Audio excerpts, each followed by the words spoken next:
somos los jueces.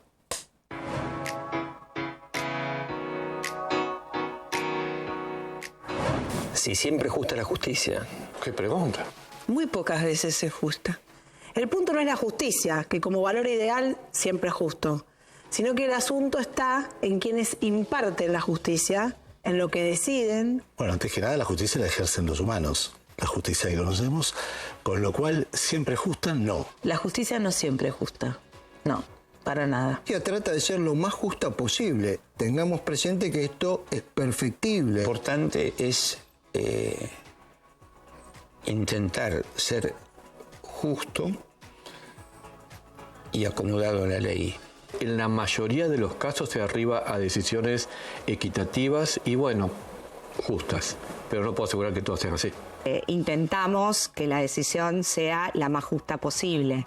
Puede suceder que no lo sea. El Poder Judicial a veces logra que la sociedad sienta que se hizo justicia y a veces no lo logramos.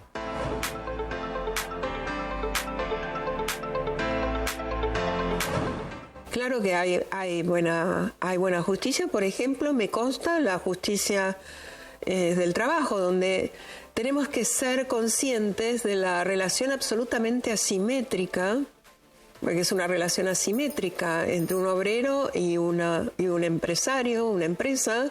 No es tan malo. Tengo un refrán para mí, ¿sí? De los 3 poderes del Estado es el que menos se equivoca. Lo cierto es que hay muchas más buenas resoluciones que malas resoluciones de los conflictos y de los casos en los ambientes judiciales. No es malo, pero es mejorable. No se le da a la justicia los elementos necesarios como para que funcione mejor. Se puede mejorar muchísimo, pero quizás no lo veo tan negativo como lamentablemente lo recibe la sociedad. Esta máquina de escribir que perteneció a mi abuelo, después la usó mi abuela y con ella me enseñó a escribir a máquina. Me acercó al derecho, significa una parte muy importante de mi vida. Y funciona.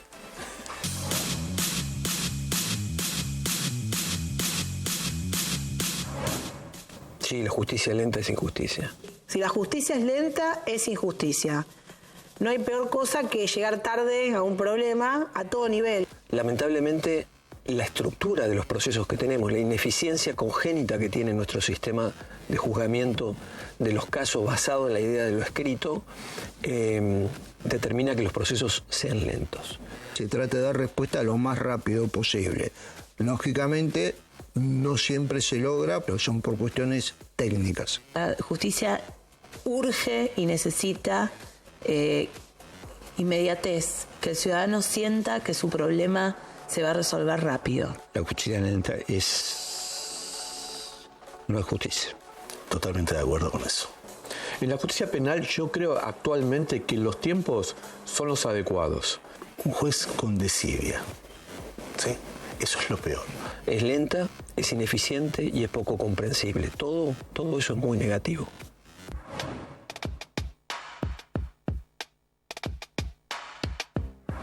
Lo más difícil de ser juez o jueza es darle contención a las víctimas. Es preservar la imparcialidad y la independencia. Lo más difícil de todo es tomar las decisiones ajustadas a derecho, rápidas, efectivas y que lleguen a las víctimas y a recomponer, si uno pudiera recomponer la situación lo antes posible. Hay que saber tener el cuero duro, digamos, para tolerar algunas de las cosas que se dicen. Saber que la percepción social de la justicia es muy mala, que es percibida como una corporación oscura, ineficiente, sospechada de corrupción. Cuando uno escucha con liviandad las cosas que se escuchan, te duele. Es no equivocarse. Y tratar de mantenerse siempre en equilibrio. Es entender que no somos jueces, sino que trabajamos como tales. La mirada que tiene la sociedad de nuestro trabajo.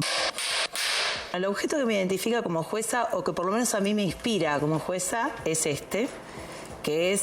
esta es la chapa que yo tenía en la puerta de mi despacho cuando trabajaba en la Sala 2 de la Cámara Federal de Casación Penal. Y me recuerdo una etapa en donde yo fui muy exigida, pero muy feliz también.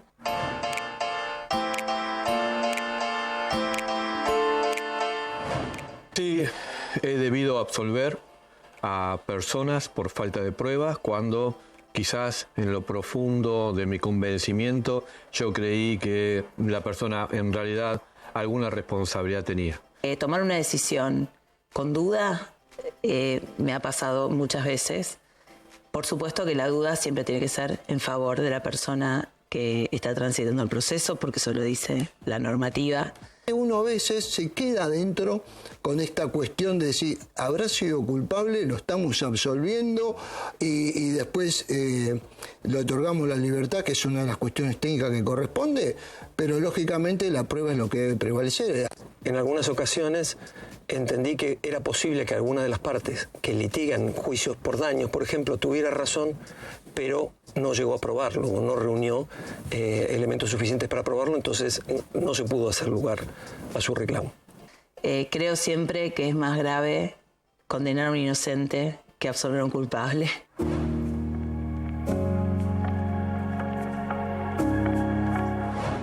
En mi casa, los dos, padre y madre, trabajamos en la justicia, así que es difícil que no se hable a veces de cuestiones jurídicas. Mi esposa es penalista. Entonces muchas veces sí cambio ideas sobre cuestiones jurídicas.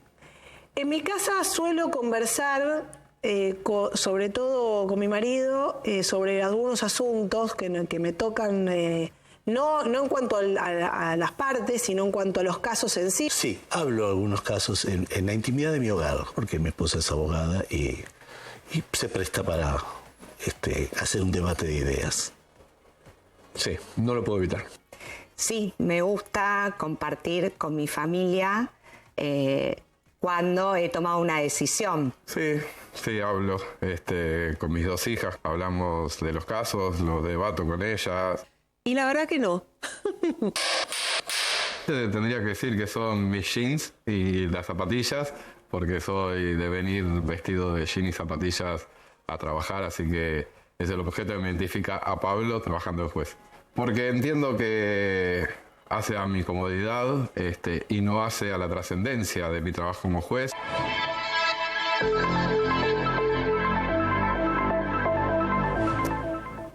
Ninguna de las dos cosas. Ni las leyes están mal, ni los jueces nos equivocamos en aplicarlas, debería contestarle. Hay leyes que quedaron obsoletas, sobre todo en esta era donde la tecnología ha atravesado de manera inédita nuestras vidas. Las dos cosas. Las leyes están mal y los jueces a veces se equivocan en aplicarlas. Hay muchas leyes que están muy mal. Los jueces las tienen que aplicar. Hay muchas herramientas jurídicas para poder sacar buenas decisiones a pesar de la ley. Por defectuosa que sea la ley, en última instancia, el que tiene que actuar con eficacia es el juez. Si la decisión no es justa, la falla del juez. Un poco y un poco. Hay leyes que están mal. Y, por supuesto, que después está el factor de interpretación de la ley, que sí que muchas veces no es el ideal. Las normas deben ser mejoradas. En cuanto a su aplicación, conozco muchos colegas que son muy rebuscados para poder interpretar una norma.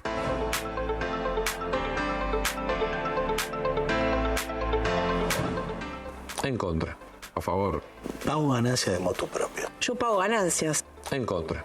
La Constitución por algo ordenó en el momento en el que se hizo que las cosas fueran como lo son. Las nuevas generaciones de jueces de hace muchos años pagan ganancias, ya aparte se rompió ese tabú que a veces lo usan como eslogan los políticos en tiempo de campaña. Creo que el tema está zanjado. Hay una ley y se está cumpliendo, así que dejemos de decir en todos lados que no paga, que no paga. Bueno, es así.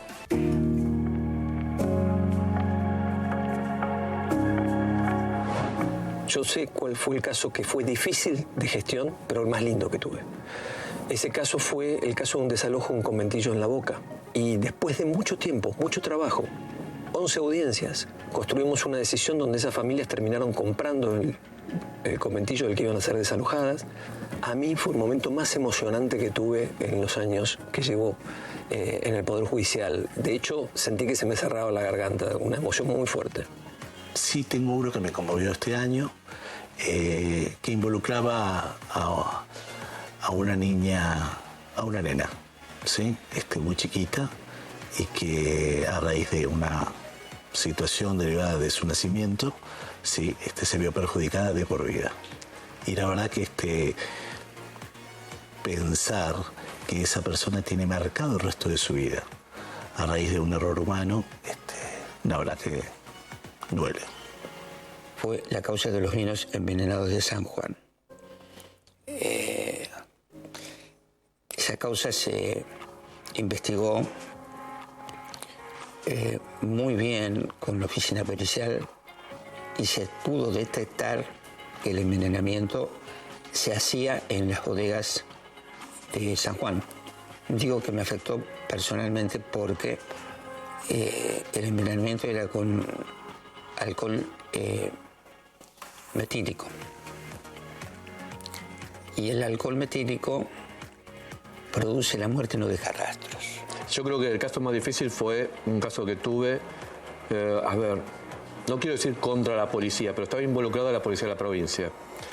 Tuve amenazas indirectas contra mi familia, en mi propio domicilio, y bueno, y el juicio duró varios días, así que fue un caso difícil. Ese para mí fue el caso más difícil porque tenía que contener a la madre de mis hijos, tenía yo pensando en la responsabilidad de que si a mis hijos les pasa algo, y todo eso tamizado por la responsabilidad de que, bueno, yo estoy para esto. El caso que más me marcó, pudimos lograr el rescate de estos niños que estaban siendo abusados por quien era la pareja de su madre, y logramos el rescate de esos 2 niños. Y fue uno de los casos que más me marcó.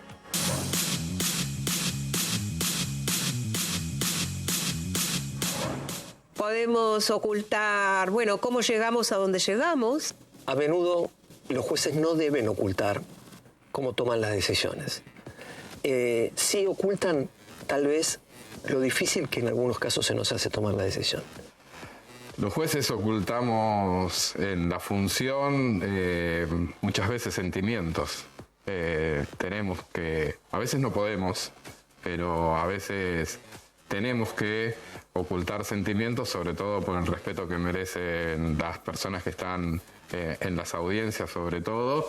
¿Tenés miedo? ¿Qué decidís? ¿Cómo lo haces? Todo eso significa que uno toma decisiones muy difíciles. Uno piensa en su familia y por lo tanto uno trata de tener en reserva lo que tiene que ver con la vida privada, con la vida personal, con la vida familiar. Generalmente lo que uno trata de mantener oculto es la familia. Sus vidas reales. Los jueces ocultan un poco sus vidas reales, le tienen un poco de miedo a usar las redes sociales, que hoy son la vía de comunicación más genuina para poder mostrar lo que hacemos. Que hay un momento en que el juez está en soledad.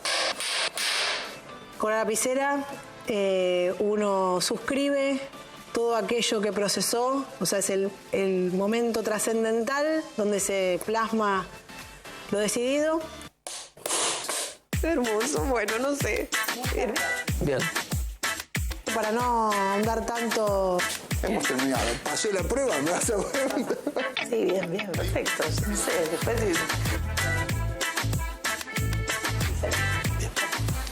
Sí, re bien. Bueno, sí, bien.